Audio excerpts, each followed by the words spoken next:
মজা। কার জন্য কিনেছি এটা? কিনেছি পোলাপানের জন্য, সামসে আরেকজন খাচ্ছে। বাহ, তুমি আমাদের কেন নাই কেন সেটা বলো। বাহ, তুমি কি পোলাপান ওদের সাথে চকলেট খাবা?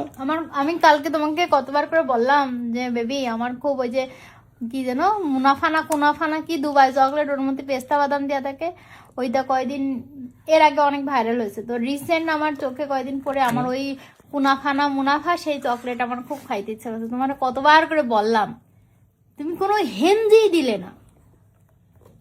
হয়েছে, কিনতে বারণ করেছিলাম আমি তোমার না? আমার কথা ছাড়া কিছু কেন না? হ্যাঁ, ধান্দাবাজি। কি হয়েছে তোর? তুমি কিনে দিবা, আমি একটু সেটা নিয়ে ছবি পোস্ট করবো। ভালো ভালো, উদ্দেশ্য ভালোই।